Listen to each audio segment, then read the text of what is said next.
How's it going, guys? My name is Zach with the Movie Castle, and today we're going to be taking a look at Wes Craven's Deadly Blessing. This is from 1981, obviously directed by horror legend Wes Craven, and stars Maren Jensen, Sharon Stone in a very early appearance, Susan Buckner, Ernest Borgnine, and Michael Berryman's back from Hills Have Eyes. Cool to see a reoccurring Craven actor there. Now, Craven has given us lots of classics. Nightmare on Elm Street, Scream, Hills Have Eyes. Some really good stuff, and I mean, Craven fans will be quick to point out several underrated films like Red Eye, People Under the Stairs, and Serpent in the Rainbow. There's some cool stuff, but this one doesn't get talked about near as often. It's a little bit of a forgotten film, and until Scream Factory put out this Blu-ray, it was getting really hard to find.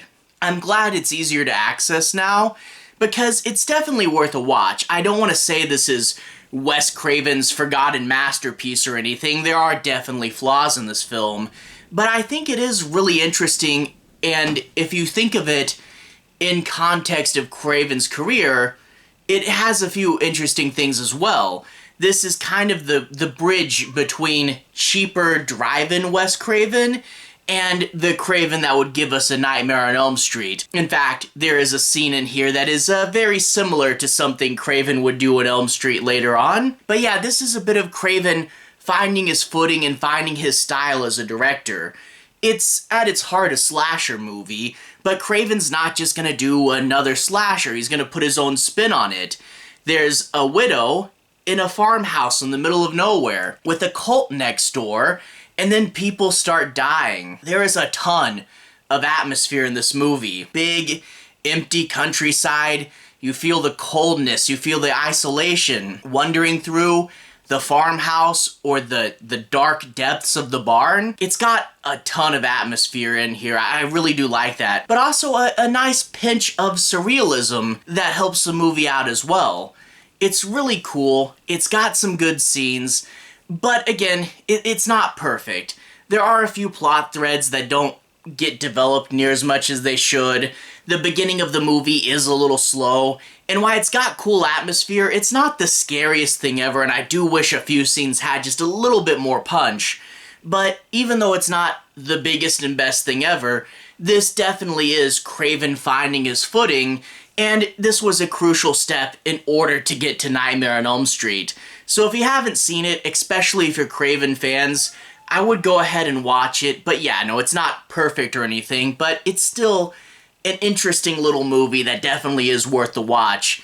I guess in order to analyze it further, let's go ahead and dig into the plot. I'm not going to do any major spoilers, I'll be avoiding the end bits, but I do want to break things down, analyze, say my piece on a few plot points, so I will dig deeper, but I'll try to avoid spoiling too much. Anyway, we open up with this couple in the farmhouse.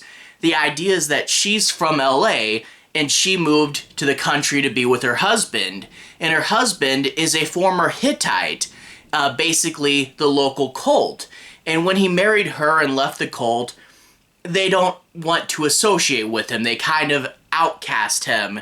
And the thing is, they're everywhere around, so it's kind of an ever-present force and a reminder of your past life. Now, the cult is interesting enough, but I do wish they were more developed because they're kind of a generic cult, and the idea is they're like the Amish but stricter. And a lot of people who watch this movie just come away from it calling them the Amish, and they're not. They want to be isolated, they don't like outsiders, and they have a sexual paranoia where any woman that comes up to them, they'll start calling the incubus, which I think is actually supposed to be succubus, but this movie was made before the internet, so we'll give them a little leeway. But I like the idea of a paranoid guy. Like, if it was just his family, I could see that. But, like, when you say that there's hundreds of them and that they're an organized religion, I would like to see more what makes them unique, what is their belief system, and I'd like a little bit deeper of a look, but they're a big force, and they basically just amount to the Amish but stricter. Okay, well, the husband will eventually die in what appears to be a farming accident, but we as the audience know better. Someone has murdered him.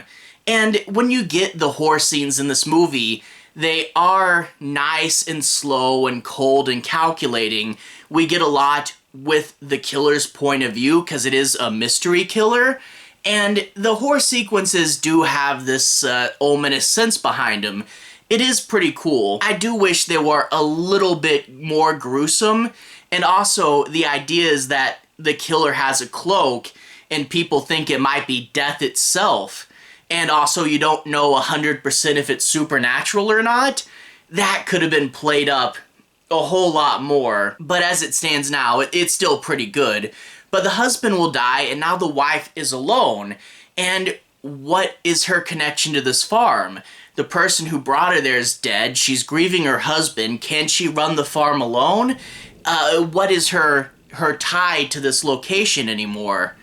We don't know, and it's a lot to think about. And she'll eventually have her friends come over, and that's where you get Sharon Stone and stuff.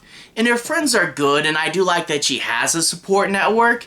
But at the same time, if she was 100% alone, that would be a lot darker. Maybe if they just took these friend characters and wrapped them into their other neighbors, that might have helped out. I don't know. But we do get some good moments with the friends. In particular, Sharon Stone will start to talk about this dream she had with a spider character. And then we get reoccurring spider imagery. So a little bit of surrealism and talking about dreams. I think Wes Craven will use that dream motif more later on. And then we get a few other plot elements, like one of the friends will start to fall in love with one of the Hittites, and it's actually the husband's brother, so will another person be pulled away from the cult? I kind of wish that got more development as well. That was kind of interesting. And then you also get like the neighbors who are kind of interesting as well. It's like the only other people in this town, it seems, that aren't Hittites, and it's a single mother, and she's upset because the father left when the baby was born, and the daughter is a little bit strange, painting these kind of weird Tim Burton paintings. They're good characters, but they kind of disappear from the movie for quite some time, which is kind of why I say they probably should have just wrapped up the friends with these neighbors, and then everything would have got a little bit better development there. But whatever. Eventually, more and more people will start to die, and you'll start to wonder who's picking them off, what's their reason for this, and we do get some cool moments. Again, the horror in here is really cold, really sustained, really atmospheric. There is in particular a really good sequence in this barn where one of the girls encounters the killer, and it is good and creepy. Again, not the scariest thing ever, and I do wish a few of these moments were pushed, but this is mainly Wes Craven learning his style, and we can definitely see things in here that he would wind up using later. And we do build to bigger and funner moments, especially the ending really does have a few moments that try to hit it out of the park there. Overall, it's not the best Craven movie, and I do kind of see why it was forgotten for so long as kind of a little bit of a weird early effort. But it is the step in the right direction that Craven needed, and there definitely is some really good and interesting ideas in here. It's not perfect, but worth a watch, and I definitely recommend checking it out. Anyway, to everyone who's watched so far, thank you for watching. To everyone who's liked and subscribed, thank you. You really are helping the channel out. I'll leave a relevant playlist on the bottom. This should be my Wes Craven playlist, where you can see me talk about things like Scream and The Hills Have Eyes and do a DVD Blu-ray collection. Anyway, have a good day. I'll see you guys again very, very soon. Relevant playlist on the bottom. Have a good day now.